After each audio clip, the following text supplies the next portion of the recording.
Hey, what is going on, guys? It's DK back at you with another video here for day 6 of the summer league. Today I'm only be breaking down the main slate because there's only a 2 game early slate, so just me breaking down the main slate. First, let's go over what I got for the main slate here tonight. So, got some unfortunate luck. Yuta Wannabe. There's no news at all of him resting, but he was late scratch after lock. Kind of sucked, not gonna lie. It's happened now, and every night but one for me, I've got a zero. The rest of my lineup here. So, if you guys don't follow me on Twitter, it's really important to do so. I retweeted the Raptors starting lineup came out like 2 minutes before lock, and if you guys watched the video, you guys knew like I didn't think Lloyd and Boucher would play, but if they did, I liked them both. So I pivoted to get both Lloyd and Boucher in my lineup. James Palmer Jr. He was probably my favorite Sun. The Suns lineup was a little messy today. They started a Kobo over over Harper, and that kind of killed his value. A Kobo was solid 25 minutes. Nanoku was the guy I brought up, but they also gave Ray Spalding minutes they didn't give last time, so a little tough to predict that. Kankara was a guy that I thought was solid as a value guy. He did okay. Like I said, obviously I like Boucher if he was going to play. He's got 24 at half. Kabageli, he was a guy obviously I talked about. Waddenby, got unfortunate he didn't play. Hartstein was a guy I brought up, and then I have Troy Brown. So it's probably going to be a losing night. My late slate's off to a good start, but it's really hard to cash with a zero in your lineup, especially when it's only 24% owned. So most likely going to be a losing night. And just unfortunate that it got screwed with a late scratch. So let's break down this main slate here, and we got a big tournament here. $15, $15K to first for Summer League. I think it's the biggest Summer League tournament I've seen in the 2 years that it's been out.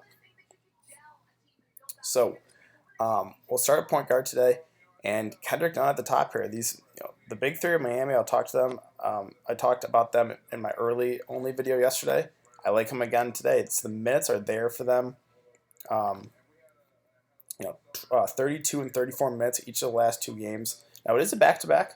Did play 34 minutes, tonight. So, or I guess today. But so that does, worry me a bit. Maybe they rest him, but definitely proceed with caution. But I think Kendrick Nunn is a solid spot up here at 8K. Frank Jackson, I really don't expect him to play. He hasn't played the last 2 games, so I really don't expect him to play. Let's see, Mitri Long. I talked about him in my previous video, but then I was worried because it was a back-to-back, and the Cavs had rested everyone one game besides Mitri Long, so I kind of got off him. But they ended up still playing him 27 minutes. I'd assume they had a day off, so I assume he's going to start and play again and probably play right around that time. He's a guy that fills up the stat sheet at 6.9K. I do like him quite a bit here. Let's see. So Harper again, that was tough. He was a guy that played 33 minutes, but after lock they announced the lineup of Elliot Kobo starting, and Harper only played 19 minutes, so that was really hard to predict. So that's kind of bad luck if you did play him. Goodwin here at 6.4. I talked about him. I really liked him. He went off. It hasn't updated yet, but I think he had 30. It was close to 30 real life points. He went off. So 6.4K. I do like him again here. Again, the only concern is it is a back-to-back. So maybe there's a slight chance he sits, but at 6.4K, I think he's priced really well here. Cody Miller McIntyre for the Lakers, with Norvell struggling, picked up a lot. He's a guy that fills up his stat sheet as well. Almost got a triple-double, 7 points, 10 boards, 10 assists. For 36 fantasy points. I think he's perfectly fine here in the mid-tier range. Let's see.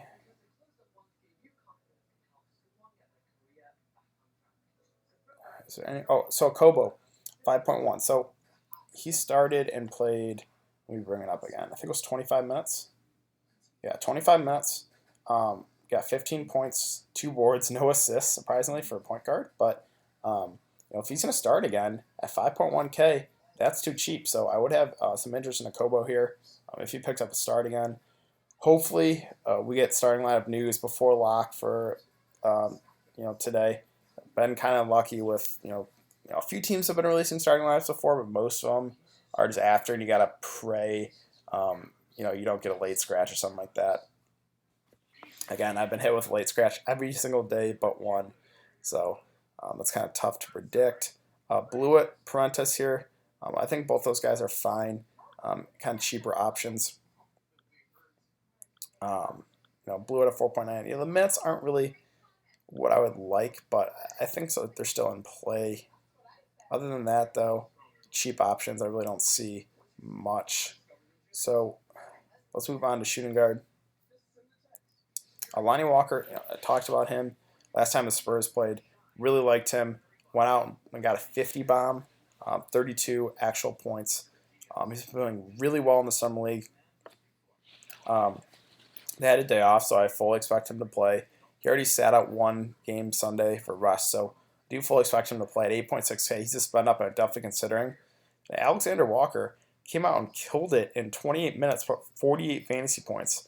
Was super aggressive on the offensive and defensive end. 3 steals, 2 blocks. Looked really good. So I fully expect the Pelicans to play these young guys again, those young 3 guys, some pretty decent minutes. So another spend up that I do like here. And then Tyler Hero at 8.2K. Him, Kendrick Nunn, and Duncan Robinson all have been playing really solid minutes.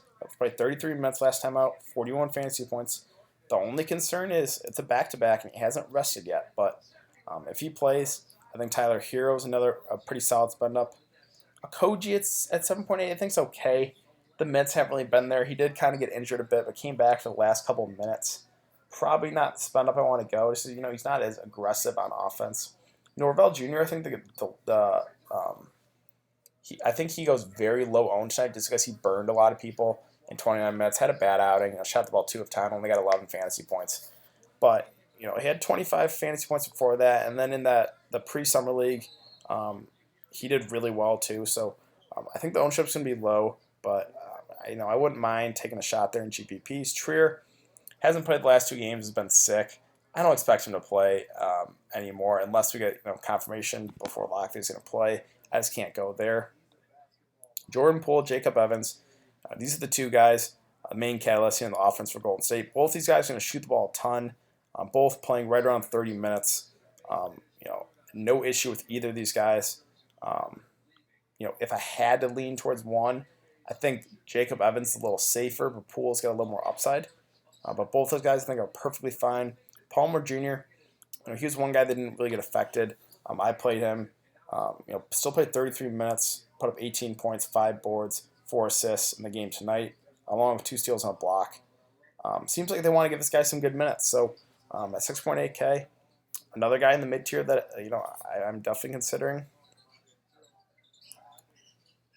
Let's see, cheaper guys. There's really not a whole lot. Value's kind of tough to come by. I know I've said it like a lot. I like a lot of the expensive guys shooting guard in the mid tier, but there's really nothing like cheap guys that really sticking out the page. Like Mitch Creek, he's okay here, but I think you can probably do better than that. Yeah, let's move on to small forward. So R.J. Barrett, it's a little tricky here. The Knicks are on a back-to-back, and I have no issue with R.J. Barrett, but it has not really looked that good in the summer league as far. He's going to shoot the ball a ton. That's the thing. He's going to shoot the ball probably 15 times at least. So he got that floor. If he can knock down some shots, he can definitely get you there. Knox, I do like it 7.8, but I'm a little worried him and Mitchell Robinson might get shut down for the rest of the summer league. It is a back-to-back. Maybe they want to see more out of the younger guys. So that is the only concern with Knox and Mitchell Robinson for me. I think there's a decent chance that both those guys sit out this upcoming game. Iggy at 7.7, it's a little pricey. It's gotten off to it's like halftime right now. Gotten off to a slow start in this game. At 7.7K, a guy that does have some upside, but I think he's a little more risky. Keita Bates-Diop at 7.5. Yeah, I think he's okay. I don't think it's the best play, but I don't think it's the worst play. Again, Minnesota released their starting lineup early. If they do that again, I feel like you can feel pretty safe about targeting Bates Diop. Let's see, Kenrich Williams at 6.7. So he was a guy that played some decent minutes for the Pelicans in the regular season. Only 23 and 21 minutes last couple games. I do see the Pelicans kind of leaning more towards going with a younger guy. So I don't see Kenrich Williams playing a whole lot of minutes. If I knew he was going to play 25 minutes, I would really like him. But I think they're leaning more towards giving the younger guys some more minutes. Let's see. Jordan Caroline came out with Pascal, or someone was injured for the Lakers, but he came out and played 25 minutes, was really productive that time, 27 points, 5 boards, 1 assist. Don't know if we can expect that again, but if he's going to see those type of minutes, I think you got to consider him. And then Silva, he was the cheap guy I really liked a couple of days ago. He was a flat minimum. Played 26 minutes, got 27 fantasy points. Him, Jackson Hayes, and Alexander Walker are all guys that I think the Pelicans want to see more of because they've only played in one game. So for that reason, I do like him a good amount here at 5.5K. Let's see. Manton here, I played him against Utah in 18 minutes, didn't do much. Then came out and played 30 minutes, got 35 fantasy points. If he's going to play those big minutes again, I think you got to consider him. But the minutes have been up and down on him, where on guys like Kendrick Nunn, Hero, and Duncan Robinson, they've been more steady. So I think Maine's a little more risky. Kankar again at 4.9K. I think it's fine. Played 33 minutes for Denver tonight. Didn't do great in that time. Got close to 20 fantasy points, but a 4.9K. There's really not a whole lot of value plays on the slate, so he's a guy that I am considering. Again, no Michael Porter Jr. He's out for the summer league, so I think Kankar, a pretty solid value play here. And then other than that, there's really not a whole lot. DraftKings did really good pricing. Again, there's not a whole lot of free squares value guys that are good. Value's hard. It's hard to come by on this slate. Christian Wood, fully expect him not to play. He hasn't played yet in the summer league. Don't expect him to play at all, so would not go there. Duncan Robinson, 7.6. So him, Kendrick Nunn, and Hero have been playing minutes in the 30s basically every night. At 7.6K, that's getting a little pricey for Duncan. Obviously he can knock down the three. He can get hot. But 7.6K to pay for him seems like a little much. Let's see. Dean Wade here, 7K. It seems too pricey for him. Pascal has missed the last couple games with a back injury. Unless we get confirmation that he's going to play, there's just no way I'll risk it. Ray Spalding did get some minutes tonight, played 16 minutes, looked really well. If we get confirmation that maybe he starts over Ninoku, then I would like him there at 6.4K, but only played 16 minutes, so I said I only have interest in him if he does start. Let's see. Thomas Robinson was a guy I talked about in my first video. He's productive when he gets minutes. Only played 15 minutes, but got 24 fantasy points. 5.9K, that seems like too much to pay. Then you got Kakak here at 5.9. I do like this play quite a bit. Another guy that's not going to see huge minutes, but should play 20 to 25. That's what he's played so far in the first 3 games, and is really productive when given the minutes. Almost a double-double every single game. So, and again, a slate that kind of lacks value. I like him quite a bit here at 5.9. Let's see. Who else? Nick Perkins. He started the first couple games, and then they started Kakak the last game. A guy that probably going to play 15 to 20 minutes. A little less upside, but for that reason, I'm definitely going to prefer Kakak to Perkins. But you can still give a look to Perkins for sure. Let's see. Is there anyone else I wanted to bring up here?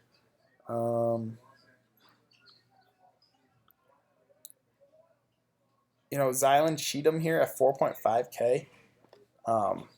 Did he play in that? Yeah, he did play in that last game. So that was 7-8. Let me just double check here. I just want to make sure I'm not missing this. Okay, so he did come off the bench. Played 19 minutes. You know, at 4.5K, a guy that's not going to play like a ton of minutes, I don't think. Because then I really think they want to give those minutes to Jackson Hayes, Silva, as well as Alexander Walker. But this slate, what's that power forward here? This slate lacks value. So where was I at? Sorry, guys, I'm losing it. It's been a long day. I think it's at power forward. Yeah, here we go. On a slate that lacks, again, there's really not a whole lot of great value plays. I think he's an option you can give a look to there. 4.5. Okay, let's move on to center position. Center kind of thin. So Mitchell Robinson, if he's gonna play, I think he's a good spend up. But I have my worries for Mitchell Robinson and Kevin Knox. I really think there's a decent shot that both those guys don't play, in this game. Jackson Hayes at 8K looked really good when he was out there. 28 points, 4 boards, 3 blocks. Only 21 minutes though. That worries me. I would like it if he's playing in the 25 to 30 minute range. 21, I would like it if he saw a few extra minutes, but center is really thin. So for that reason, I think you got to consider Jackson Hayes. Naz Reid, don't think I can go there. They said he's going to be on like a minutes limit. I just can't do that. 7.2K is way too much. Bolden, I think there's better plays at 6.4K. Nanoku, again, didn't look that good in the game tonight. Let me double check his minutes because Ray Spalding again took away some of Nanoku's minutes. Sorry, guys, I had to bring this up again real quick. So he played 25 minutes, no points, 2 assists, 7 boards, and a block. So not the best, but center really, really thin. So I think if Nanoku starts, you could go back to the wall there. But below that, there really isn't anything like you can even consider. So that's why center's tough. Like, could you go back to the wall with Nanoku, or do you spend up for Jackson Hayes or Mitchell Robinson, who might not even play? And Jackson Hayes only played 21 minutes, so center's tough. It really is. But I think that's about it. Again, guys, it's a summer league. Don't go huge. Don't risk a lot. There's going to be late scratches. Again, I've been hit with the late scratch every single night but one. It's tough. I do my best to follow on Twitter and retweet information when it comes out. But again, a lot of the teams, they just release starting lineups after lock, and there's not a whole lot you can do. So it's kind of like a best guessing game, and you really got to hope you don't get a guy with a DNP. But yeah, I think that's going to do it for today's video, guys. If you have been enjoying the content, please like this video, subscribe. I would really appreciate that, guys. If you have any questions, you can leave in the comment section down below. Again, it's really important to follow me on Twitter. I'll have that in the description below. I will, again, be really active on there, retweet relevant information, stuff like that when we get starting lineups. I will do my best to get information out to you guys. And I will be back for another video tomorrow. So I will see you guys then.